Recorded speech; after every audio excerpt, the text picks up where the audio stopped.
In this video, we will endeavour to give you just a very approximate idea of what costs you can expect when importing FCL, a full container load. Number one is the customs duties and VAT. The amount of customs duty you pay on the imported goods depends on the relevant customs commodity code. If the goods are standard rate for VAT, you can also expect to pay import VAT at standard rate based on the UK landed value. If you are a UK VAT registered trader, you should be able to claim this back against your next VAT return. The duty and VAT will normally be paid to your agent, who will then pay customs on your behalf, but he may request immediate reimbursement and also an administration fee to cover the cost of the transaction. Administration fees vary, but you can expect to pay something like, say, 1% of the total amount advanced to customs. Alternatively, you have the option to arrange your own CHAPS bank transfer directly to HM Customs at Salford. Number two, the shipping line container handling fees.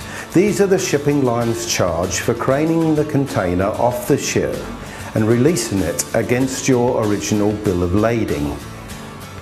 The cranage off the ship is generally referred to as the terminal handling charge, or THC. It can vary, but typically it might be £125 per container plus a £30 documentation fee per bill of lading. Shipping lines may also apply a lift-on, lift-off charge for craning the loaded container onto the collecting lorry and craning the empty container off again when the empty is returned. You should allow approximately £50 for a 20-foot container and approximately £60 for a 40-foot container. Number three, local port entry levies, security fees, infrastructure fees and DTI computer fees may be charged by the port authority to your clearance agent, and he may want to recover these from you. You should allow about £30 per import container to cover these fees. Number four is your agent's customs clearance and import documentation fee.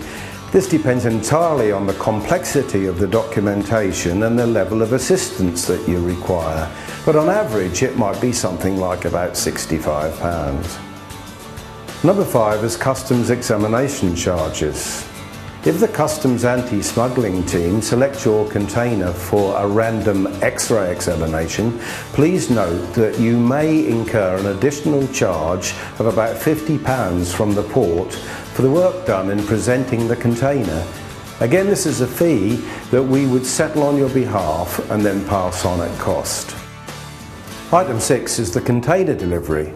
You can expect your agent to arrange delivery of your container to your premises for unpacking at a pre-agreed time, but the empty container must be immediately returned to the shipping line at the port. The container will therefore remain on the vehicle whilst being unloaded, and approximately 3 hours unloading will be allowed. The driver will wait whilst you unload the container, but after 3 hours have elapsed, additional demurrage charges may apply. The round trip price will depend on the distance from the port of arrival to the place of delivery. To deliver a container from the port of Felixstowe to London and then return the empty to Felixstowe might cost something like £375 round trip, whilst the same service for a container arriving Felixstowe and delivering Manchester might be as much as £750, but this is a very, very approximate estimate. Things like fuel surcharge or heavy weight inside the container might influence the final cost. Remember that fuel prices have rocketed recently and influence delivery charges. So if you follow the above price examples and apply them to a 20-foot container arriving Felixstowe and delivering London, the total cost from vessel arrival to destination delivery will be about £725, excluding any import duty or import VAT payable, and assuming your container is not selected for X-ray examination.